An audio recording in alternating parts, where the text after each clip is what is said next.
Mike Alcoholic. You know, on its face, that page really sounds like a downer that, I'm not giving enough, but giving so much as much as I can. And, I've been in a bunch of meetings with that page being read, and everybody's ends up bashing themselves about how they used to fuck up and shit like that. The way I tend to look at those two stories, there's two stories right there in the book. There's one about the financial guy, which is what we're reading. And then the next story is about a guy who is, he comes home from treatment, and he's on a spiritual cloud, and he's telling his family that they need to get his brand of spirituality, and all he does is sit around in the lotus position and pray. What I get from those two stories is I need balance. And that's what those two stories are designed to try to get me to see. That, I can be lopsided. I can be a creature of extremes. In the financial story on 127 where he was reading, also I need to get that when it says financial well-being always followed spiritual progress, it never preceded it. It doesn't mean this program promises me I'm going to be rich. It means I'm going to understand what financial well-being means, and it means I begin to be okay with what I have rather than being on a constant search of something I think is going to make me happy. That's what it's trying to tell me. And I know what I can read if I don't really get it. I think, it promises me that I'm going to be rich. And then when it doesn't happen, I say they lied to me. I've heard people say that. I've heard people say that.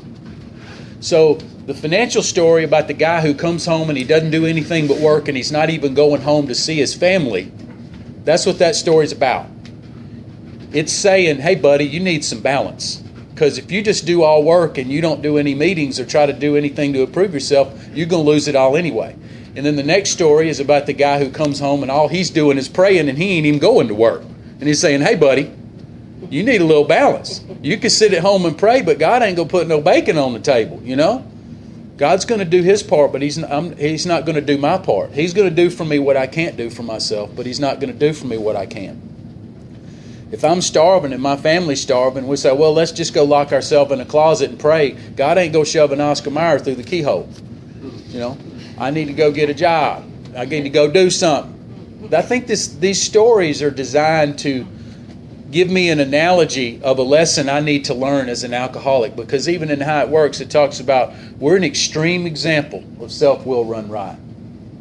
And I need to learn about balance. Another couple of parts in the book that also, because there's a common theme of balance that is all throughout the book, if I'm willing to get it. Another part it talks about, and I'll quickly go through this because we're in mixed company, but it's on 69. It talks about some people would give us no flavor for our fare, and some people that have us on a straight pepper diet, and they're saying, well, what the fuck are they talking about? And what it's saying is one guy's a missionary man and one guy's a whips and chains and Great Danes. It's saying, hey, buddy, you need some fucking balance, That's what it's saying. But see, sometimes I can only get the message when people give me two extremes, and I go, I can understand extremes. But if I'm not careful, I'll miss the true message, which is saying, hey, buddy, I need balance. I need to be more in the middle because life on the edge has got me here. Another part in the book, it talks about I need balance. It talks about the grouch and the brainstorm is not for us.